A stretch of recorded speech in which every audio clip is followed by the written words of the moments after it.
नमस्कार, आदाब, सत श्री अकाल दोस्तों। Welcome back to your own channel current affairs express पे। तो गाइस, आप सब लोग को पता है कि इंडिया का फॉरेन मिनिस्टर क्वाड मीटिंग पे गया है।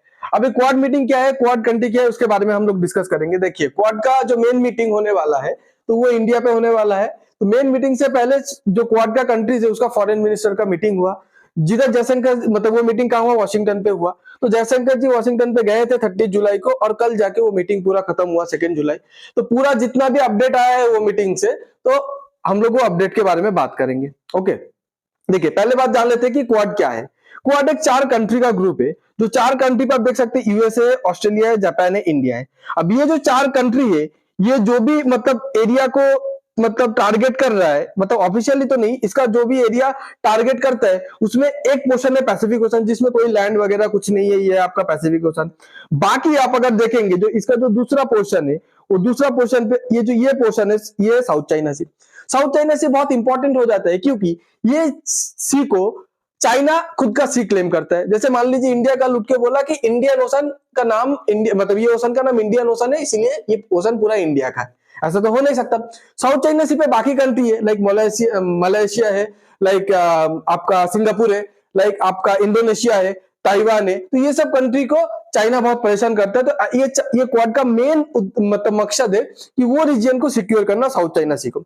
ये क्वाड जो ग्रुप है, इसका इंपॉर्टेंस और भी बढ़ जाता है, क्योंकि ये जो 4 कंट्री का ग्रुप है, ये 24% वर्ल्ड का पॉपुलेशन रखता है।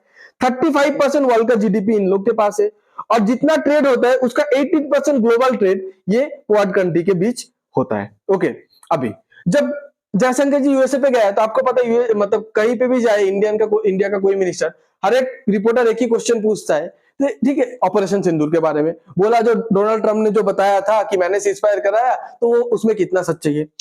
तो जयशंकर जी कुछ मेन टॉपिक के बारे में बात किया, इंडिया पाकिस्तान के सीज फायर के बारे में बात किया, और इंडिया का क्या स्टांस है टेरर के ऊपर, उसके बारे में मेजरली बात किया। तो चलो हम लोग देखते हैं क्या क्या बात की। पहला है, जब जयशंकर जी को पूछा जाता है कि ट्रंप ने ही सीज फायर कराया था क्या, तो उन्होंने डायरेक्टली बोल दिया कि देखिए, पहली बात है, ट्रंप के साथ मोदी जी का कोई बात नहीं हुआ। ओके, उस टाइम पे किसके साथ बात हुआ, मोदी के पास, हम लोग के इंडिया के पास किसका कॉल आया था, मोदी जी के पास कॉल आया था यूएसए का वाइस प्रेसिडेंट जेडी वांस का।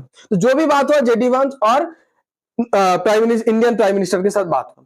और जब बात हो रहा था, उस रूम पे मैं खुद बैठा था, I was in the room, मैं उस रूम पे बैठा था। तो क्या बात हुआ उस टाइम यही बात हुआ कि पाकिस्तान क्या कर रहे हैं और इंडिया क्या कार्रवाई जवाब दे रहा है, और इंडिया क्या करने वाला है। सीज फायर के बारे में कभी बात नहीं हुआ। पाकिस्तान का जो अथॉरिटी है, उन्होंने इंडिया से कॉल करके सीज फायर की भीख मांगा, तब जाके हम लोग सीज फायर कर रहे हैं।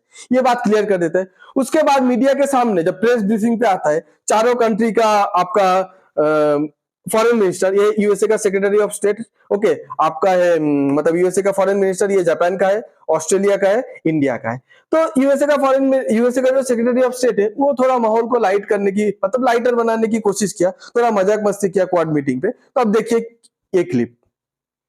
Today is the next step in that process. It's an honor to host them. And now I'm going to ask become a friend. I've seen him a number of times now in just 6 months on the job, and I was just how much he travels. I follow the news, and every time I see somewhere else in the world, he's been very busy. But my colleague from India will be followed by my colleague from Australia, and of course Japan. We've also seen quite a number of times. In fact, I've seen him more than my own children because he's at some of the same forums that we've been on, and it's been an important partnership as well. So I'm grateful to all of you for being here today. Welcome to the State Department. Welcome to Washington. देखिए, तो ये बताया कि जयशंकर जी को मैं देखता हूँ, मैं न्यूज फॉलो करता हूँ, बहुत सारा कंट्री घूमते हैं, बहुत बिजी है। ऑस्ट्रेलिया का जो फॉरेन मिनिस्टर है उसको भी वेलकम करता है। फिर जापान का फॉरेन मिनिस्टर को बोलता है कि आपको मैं लास्ट कुछ दिन पे, जब से मैं ऑफिस ज्वाइन किया, लास्ट कुछ दिन पे आपको इतना बार देखा हो, उतना बार तो मैं अपने खुद के बच्चे को नहीं देखा हूं। ठीक है, चलिए उसके बाद फिर जब जयशंकर जी की बारी आता है, तो वो डायरेक्टली कोई हंसी मजाक नहीं करता है, टू दी पॉइंट बात करता है। पहला क्या बोलता है, India has right to defence against terrorism. मतलब अभी जो भी कंट्री थोड़ा बहुत क्वेश्चन कर रहा था, डाउट कर रहा था कि पहलगाम अटैक हुआ, उसके बाद इंडिया को इतना हेवी अटैक नहीं करना चाहिए पाकिस्तान के ऊपर, इंडस वाटर ट्रीटी जो बैन कर दिया वो नहीं करना चाहिए। तो ये सब के बारे में रिप्लाई करते हुए जयशंकर जी ने बताया, इंडिया के पास पूरा राइट है खुद को डिफेंड करने के लिए टेररिज्म के अगेंस्ट पे। मतलब जब टेररिज्म होगा, इंडिया खुद को बचाने के लिए इंडिया खुद को बचाने के लिए कुछ भी कर सकता है, ठीक है। इंडिया को जो जरूरी लगेगा, जो चीज थोड़ा इंपॉर्टेंट लगेगा, इंडिया वो करेगा। उसके बाद जयशंकर जी पूरे क्वाड लीडर, जितना भी 3 लीडर्स थे, बाकी 3 लीडर्स और पूरे दुनिया को एक मैसेज पास कर देता है। वो क्या है? Perpetrators of terrorism must be brought to justice. मतलब जो लोग टेररिज्म को सपोर्ट करता है, जो लोग आतंकवादी को सपोर्ट करता है, जो लोग चाहते हैं कि आतंकवादी बनते रहे, ठीक है, उन लोग का अच्छे से पनिशमेंट होना चाहिए। ओके, तो ये बात भी बोल दिया। तो चलिए हम लोग वो क्लिप देखते हैं पहले।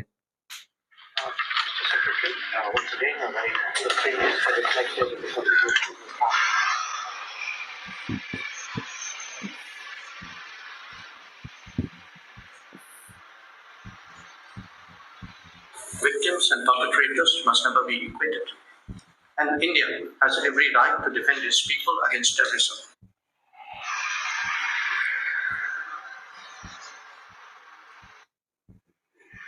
तो देखिए इधर क्या होता है, बोलते हैं विक्टिम मतलब जो आतंकवादी को झेल रहा है जैसे इंडिया, और जो परपेट्रेटर जो आतंकवादी बना रहा है जैसे पाकिस्तान, ये दोनों कभी एक नहीं हो सकता, पहले बता दिया। फिर बताया इंडिया के पास पूरा राइट है कि इंडिया खुद को डिफेंड करे। दूसरा इंपॉर्टेंट बात बता दिया। तीसरा बात जो है कि आप देखेंगे जयशंकर जी 2 बहुत ही इंपॉर्टेंट पर्सनालिटी से मिला है। एक है तुलसी गबार्ड, ओके, और एक है काश पटेल। काश पटेल है FBI, अमेरिका का जो FBI है उसका डायरेक्टर। तुलसी गबार्ड है आपका जो इंटेलिजेंस है उनका हेड है, ठीक है। काश पटेल इंडियन ओरिजिन है, हिंदू है। तुलसी गबार्ड हिंदू है बट इंडियन ओरिजिन नहीं है, वो मतलब वो हिंदू रिलीजन अपना है बट वो हमेशा से अमेरिकन है। ओके, उसके बाद देखिए क्या बोलता है, often countries do not take position. Jaishankar ji ये सबसे बढ़िया लाइन बोला है कि ये लाइन सबके लिए था, USA के लिए था, ऑस्ट्रेलिया के लिए था, जापान के लिए था, और हर एक वर्ल्ड का हर एक कंट्री के लिए था, ठीक है, कि often countries do not take position. मतलब जब कंट्री को एक पोजीशन लेने की बारी आता है कि हम इंडिया के साथ है या इंडिया के अगेंस्ट पे है, ठीक है, हम पाकिस्तान के टेररिज्म के खिलाफ है या पाकिस्तान का टेररिज्म को साथ देते, तब कंट्री एक साथ नहीं आता है, ठीक है। अब इस बात पे मैं एक बात बताता हूं। एक बार जयशंकर जी बहुत सही बात बोला था, जब यूक्रेन रशिया का प्रॉब्लम चालू हुआ तो यूरोप बार बार इंडिया को बोल रहा है आप यूक्रेन का साइड ले लो, आप रशिया के अगेंस्ट पे जाओ, यूक्रेन का साइड ले लो। तो एक बात बताया था कि यूरोप को ये मेंटालिटी से बाहर आना चाहिए कि यूरोप का प्रॉब्लम मतलब दुनिया का प्रॉब्लम, बट दुनिया का प्रॉब्लम मतलब यूरोप का प्रॉब्लम नहीं है। तो यही यूरोप का कोई भी कंट्री ले लीजिए, सेम चीज आज दिखाया है। जब इंडिया पाकिस्तान का प्रॉब्लम में यूरोप कुछ नहीं था, यूरोप को वो माइंड पे था ही नहीं, क्योंकि वो दुनिया का प्रॉब्लम है ना, वो यूरोप का प्रॉब्लम थोड़ी है। बट अगर यूरोप अगर कुछ प्रॉब्लम पे आ जाता है तो पूरी दुनिया को बोलता है ये तो सबका प्रॉब्लम है, आप एक साइड ले लीजिए, आप इसको कंडेम कीजिए, आप उसको कंडेम कीजिए। मतलब हमेशा यूरोप ऐसा बोलते रहते हैं। अभी हम लोग एक चीज देखेंगे कि ये जो क्वाड समिट हुआ है, हर एक समिट में एक ज्वाइंट डिक्लेरेशन आता है, ठीक है। वो डिक्लेरेशन एक्चुअली क्वाड समिट से कौन सा डिक्लेरेशन बाहर आया है, चलिए को देखते हैं। अगर आप लोग ये क्वाड का ज्वाइंट डिक्लेरेशन देखेंगे तो आपको दिखाई देगा, पहले इधर से आप लोग का सब कुछ स्टार्ट होता है। ओके, तो देखते हैं कि क्वाड का ज्वाइंट डिक्लेरेशन क्या था। ओके, तो इधर से डिक्लेरेशन स्टार्ट होता है। We discuss the opportunity and challenges in the Indo Pacific and how to further harness the strength and resources of the Quad to advance peace, security and prosperity. मतलब Indo Pacific region पे हम लोग और अच्छे से collaborate करेंगे और piece, security and prosperity को हम लोग मेंटेन करेंगे। ओके, उसके बाद देखिए, as we advance, okay, our shared objective for the region, our cooperation with and support for ASEAN। ASEAN countries मतलब हम लोग ASEAN कंट्रीज को सपोर्ट करेंगे, ठीक है। इंडो पैसिफिक मतलब आपका क्या हो जाता है, चाइना का वो साउथ चाइना रीजन जो मैं आपको दिखा रहा था। अब ASEAN कंट्री को सपोर्ट करेंगे। ASEAN कंट्री कौन है? ASEAN कंट्री एक ग्रुप ऑफ कंट्री है जिसमें आपका वियतनाम आता है, जिसमें आपका फिलीपींस आता है, जिसके आपका मलेशिया आता है, सिंगापुर आता है, ताइवान आता है। मतलब सीधी बात है कि चाइना जिस कंट्री को परेशान कर रहा है, हम लोग वो कंट्री को सपोर्ट करेंगे। ओके, उसके बाद देखिए, We remain seriously concerned about the situation in East China Sea and South China Sea। East China Sea पे और साउथ चाइना सी पे जो मतलब जो ताइवान को लेके और बाकी जो कंट्री ASEAN कंट्री को लेके चाइना जो दादागिरी दिखा रहा है, हम लोग उसको लेके बहुत कंसर्न है, ठीक है। ओके, उसके बाद हम लोग देखते हैं, we are deeply concern about the abrupt constriction and future reliability of key supply chain, specifically for critical minerals. अब critical mineral का सप्लाई किसके हाथ पे है? चाइना के हाथ पे। चाइना जो अचानक से, ठीक है, ये जो कंस्ट्रिक्ट कर दिया है क्रिटिकल मिनरल्स का जो सप्लाई है उसको जो रोक दिया है, और उसके वजह से पूरे दुनिया पे जो प्रॉब्लम आ रहा है सेमीकंडक्टर मैन्युफैक्चरिंग पे, उसको लेके भी बहुत चिंतित है क्वाड कंट्रीज। मतलब अभी तक जितना भी पॉइंट है सारा पॉइंट चाइना को टारगेट कर रहे हैं, सारा पॉइंट चाइना को टारगेट कर रहे हैं। ओके, उसके बाद देखिए, उसके बाद एक बिना चाइना वाला पॉइंट भी है, we condemn North Korea destabilising launches, okay, using ballistic missile technology and its continued pursuit of nuclear weapons in violation of multiple UN Security Council resolution. बोल रहा है कि नॉर्थ कोरिया जो लगातार अपना न्यूक्लियर मिसाइल टेस्ट कर रहा है और यूएन सिक्योरिटी काउंसिल का जो रिजोल्यूशन को वायलेट कर रहे हैं, उसको लेके भी हम लोग चिंतित है। ओके, उसके बाद देखिए, उसके बाद बोलते हैं हम लोग म्यांमार पे जो भी हो रहा है, ठीक है, म्यांमार पे तख्ता पलट हो गया, उसमें जो भी हो रहा है हम उसको लेके भी चिंतित है, म्यांमार और उसके आजू बाजू रीजन। तो म्यांमार पे कौन इन्वॉल्व है? आप सब लोग को पता है, म्यांमार पे भी चाइना इन्वॉल्व है म्यांमार पे। तो इधर भी टारगेट किसके ऊपर गया? चाइना के ऊपर गया। ओके, उसके बाद देखिए, the quad the Quad unequivocally condemns all acts of terrorism, violent extremism in all its form. ठीक है, ये सब बोलता है, बाद में बोलता है, we condemn the strongest term terror attack in Pahalgam, Jammu and Kashmir on April 22, 2025, which claimed lives of 25 Indian nationals and 1 Nepali citizens while injuring several others. मतलब फाइनली पूरा क्वाड मिलके ऑफिशियली पहलगाम अटैक का condemn करता है, जो Pahalgam attack को कुछ दिन पहले शंघाई कोऑपरेशन ऑर्गेनाइजेशन पे चाइना और पाकिस्तान मिलके ब्लॉक कर दिया था। ठीक है, तो ये था ऑफिशियल रिजोल्यूशन, ठीक है, क्वाड मीटिंग का।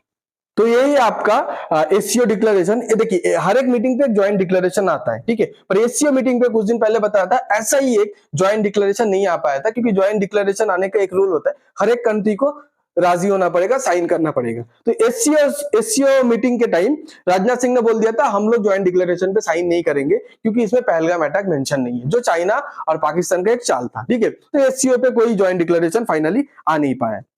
इसके बाद देखिए, जनरली जब क्वाड का मीटिंग हो रहा था तो आपका यूएसए, देखिए यूएसए का जो सेक्रेटरी ऑफ डिफेंस है, मतलब डिफेंस मिनिस्टर जो है, उसका नाम है टेड हेग्सेथ। तो वो क्या बोलता है? US gives India priority as a key South Asia defence partner. देखिए, हर एक कंट्री के फॉरेन मिनिस्टर के साथ मीट हुआ, बट सिर्फ इंडिया का फॉरेन मिनिस्टर के साथ यूएसए का डिफेंस मिनिस्टर ने मीट किया, बाकी किसी कंट्री का फॉरेन मिनिस्टर के साथ यूएसए का डिफेंस मिनिस्टर मीट नहीं किया। अभी देखिए, एक बात बहुत सच है कि चाइना, पाकिस्तान और बांग्लादेश मिलकर आज एक नया ग्रुप बना रहे हैं, नया ग्रुप फॉर्म कर रहे हैं। ये आपको भी पता है, सबको पता है। अभी अमेरिका को कहीं ना कहीं समझ में आया है कि इंडिया को जो हम लोग last 2 to 3 month, 4 month, 5 month से जो इतना दूर कर चुके हैं, ये अमेरिका बहुत गलती है। तो आज के डेट पे फॉरेन मिनिस्टर लेवल पे जो एंगेजमेंट हो रहा है, डिफेंस मिनिस्टर लेवल पे जो एंगेजमेंट हो रहा है, ये एंगेजमेंट बहुत ही इंपॉर्टेंट है। क्यों इंपॉर्टेंट है?